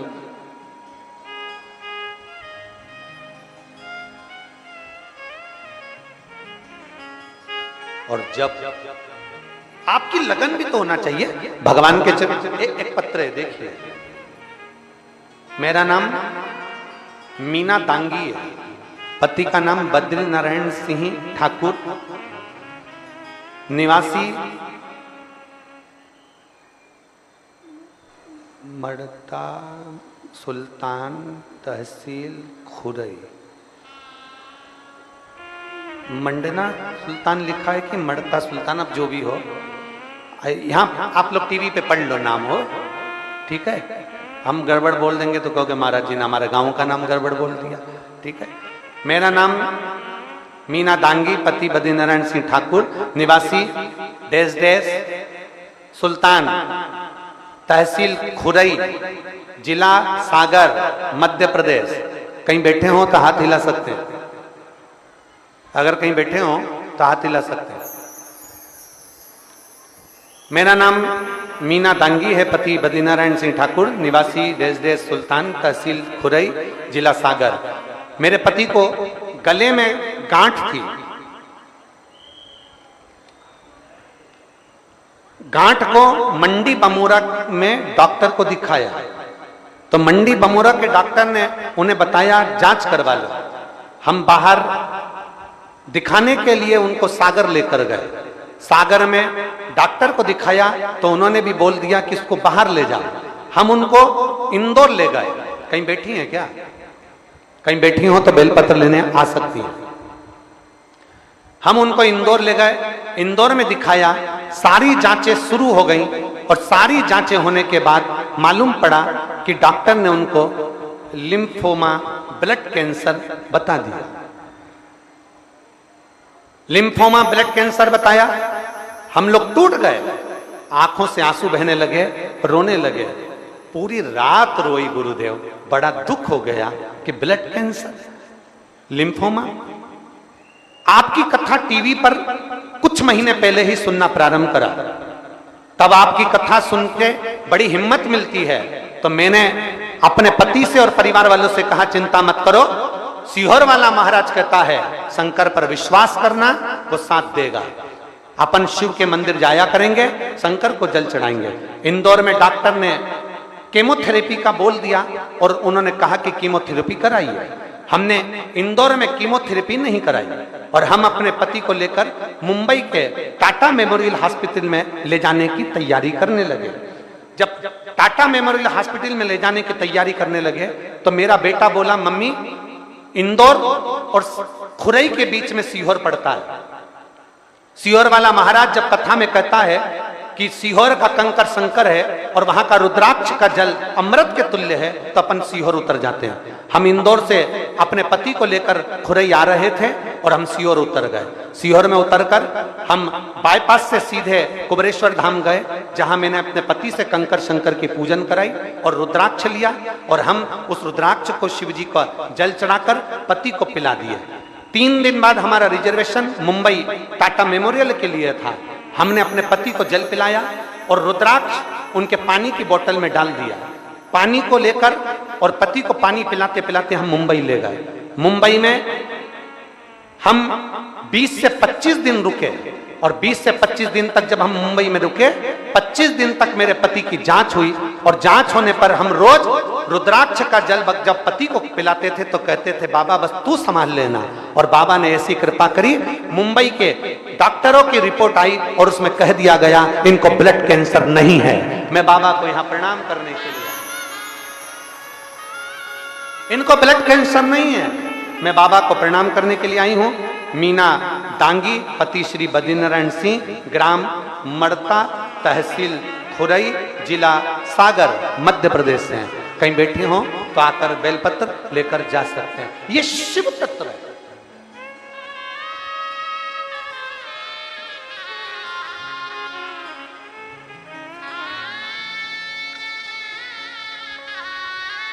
शर्मा जी, एक प्रसन्नता का विषय और है कि कुबरेश्वर धाम जो है ना, आपके विदिशा के लोकसभा में आता है। कुबरेश्वर धाम इस विदिशा की लोकसभा में आता है, सीहोर लोकसभा के अंतर्गत नहीं है, विदिशा भोपाल के अंतर्गत नहीं आता, विदिशा के अंतर्गत। तो विदिशा वालों को तो ये गौरव होना चाहिए कि हम कुबरेश्वर धाम के और कुबरेश्वर धाम हमारा, ये गौरव होना चाहिए। ये शिव भक्ति है। इस बहन ने लिखा, मेरे इंदौर से जब से चली आंख से आंसू नहीं टूट रहे थे, रोती। बेटे ने एक आस जगा दी कि सीहोर उतर जाते हैं और वहां कंकर शंकर की पूजन कर लेते हैं। एक विश्वास, एक भरोसा, एक दृढ़ता हमारे भीतर होना चाहिए। हम विश्वास अंदर लेकर नहीं आ पाते तो परमात्मा से दूर हो जाते। फिर निवेदन है, सीहोर वाले महाराज पर भरोसा बिल्कुल मत करना, क्योंकि जैसे तुम हो वैसे हम हैं, जैसे तुम वैसे हम। बिल्कुल रत्ती भर भरोसा मत करो। अगर भरोसा करना तो इस शिव पुराण पर और शंकर की कथा पर भरोसा करना और शिव पर भरोसा करना, हम पर भरोसा नहीं। मनुष्य गलती का पुतला है, मानव से गलती हो सकती है, पर मेरे बाबा से, मेरे विश्वनाथ से, मेरे ओघड़दानी से कभी गलती नहीं हो सकती है। उस पर जल चढ़ाओ, विश्वास के साथ चढ़ाओ, उसका भजन करो, विश्वास के साथ करो, उसकी दृढ़ता धारण करिए, उसका कीर्तन करिए, एक विश्वास के साथ करिए, एक विश्वास। जैसे वो अभी अभी बच्ची आई थी जिनके नाना को पेट में कैंसर बता दिया, भोपाल में कैंसर बताया, जल पिया, शिव जी की आराधना करी, शंकर के मंदिर गए, शंकर को जल चढ़ाया, शंकर की स्तुति करी। आप शिव की स्तुति करो। कोई ध्यान देना, आपका सिर दुखेगा ना तो गोली आपको खाना है, सीहोर वाला महाराज गोली नहीं खाएगा। पेट आपका दुखा है तो दवाई आपको खाना है। बोलो सही है कि गलत है? पेट आपका दुखा है तो दवाई आपको खाना है, सिर आपका दुखा है तो दवाई आपको खाना है, छींक आपको आई है तो छींकना आपको है, खांसी आपको आई है तो खांसना आपको है। अब खांसी तुम्हें आ रही और तुम पड़ोसन से कह रही खांस खांस खांस, छींक तुम्हें आ रही और तुम पड़ोसन से कह रही छींक छींक, तो छींकेगी। भूख तुम्हें लग रही, तुम पड़ोसन से कह रही समोसा खा ले, समोसा खा ले। वो पूछे क्यों? भूख मुझे लग रही। नहीं, भूख हमें लगी है, भोजन हमें करना है, छींक हमें आई है, हमें छींकना है, खांसी हमें आई है, खांसना हमें है, दर्द हमें हुआ है तो दवाई हमें खाना है। इसलिए याद रखना, दुख तुम पर आया है तो शंकर के मंदिर भी तुम्हें जाना है, हम नहीं जाएंगे, तुम जाओ। तुम्हारा दुख मिटाने के लिए सीहोर वाला महाराज क्या, दुनिया का कोई महाराज आकर खड़ा नहीं होएगा। दुख तुम्हारा है तो तुम्हें शंकर के दरवाजे जाना पड़ेगा, तकलीफ तुम्हारी है तो तुम्हें शिव की चौखट जाना पड़ेगा, कष्ट तुम्हारा है तो तुमको शंकर का अनुमोदन करना पड़ेगा। कोई दूसरा तुम्हारा दुख मिटाने नहीं आएगा। अपना दुख अपने को मिटाना पड़ेगा, अपना परिश्रम अपने को करना पड़ेगा, अपना संघर्ष अपने को करना पड़ेगा, तब हमारे दुख को हम समाप्त कर सकते हैं। कोई तुमसे कह दे मैं बैठा हूं, सब कुछ कर सकता हूं, मैं तुम्हारे ऊपर कुछ भी कर सकता हूं, मैं ऐसा कर सकता हूं, ना ना ना ना, भगवान की भक्ति के सिवा कुछ भी नहीं, परमात्मा की शक्ति के आगे कुछ भी नहीं, शून्य है सब। और तेरी कृपा बिना एक भी लेते हैं श्वास, तेरी कृपा से बखान क्या करूं मैं, राखों के ढेर का चपटी भभूत में खजाना कुबेर का। हे गंगाधार मुक्ति द्वार ओंकार तू, बोले ओंकार तू, आयो शरण तिहारी शंभु अपने कष्ट को मिटाने के लिए अपने को समझना पड़ेगा, अपने दर्द के लिए अपन को समझना पड़ेगा। तारकासुर के 3 पुत्र तारकाक्ष, विदुम्माली, कमलाक्ष की पार्वती जी ने देखा ये तीनों विद्रोही, तीनों विधर्मी, तीनों कहीं ना कहीं हमारे धर्म को, हमारे शास्त्र को, हमारे वेद को, हमारे पुराण को, हमारे सनातन धर्म को नष्ट कर रहा है। पार्वती जी ने तुरंत भगवान देवादिदेव महादेव से कहा, आप कुछ करिए। शंकर जी कहते हैं, देवताओं को पशु बनना पड़ेगा, मैं उनका पति बन जाऊंगा, मेरा नाम पशुपति नाथ, पशुपति नाथ।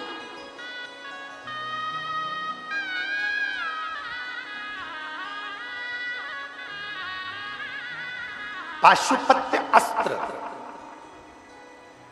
तीन चीजें हैं। शिव महापुराण की कथा तीन चीज बता रही है, जरा ध्यान से सुनिएगा। पाशुपत्य अस्त्र, पाशुपत्य योग और पशुपत्य व्रत। आप और हम में इतनी सामर्थ्यता नहीं है कि हम पाशुपत्य अस्त्र प्राप्त कर सके। राम जी ने तप किया तब पशुपति अस्त्र मिला था, भगवान कृष्ण ने तप किया तब उन्हें पशुपति अस्त्र मिला था। आप और हम नहीं प्राप्त कर सकते पशुपति अस्त्र, पाशुपत्य योग भी हम नहीं कर सकते, पर एक काम तो कर सकते हैं, तीसरे नंबर का। कौन सा? पशुपति व्रत। हम संसार के लोग कुछ नहीं कर सकते, अपना कार्य सिद्ध करने के लिए अपने मन की बात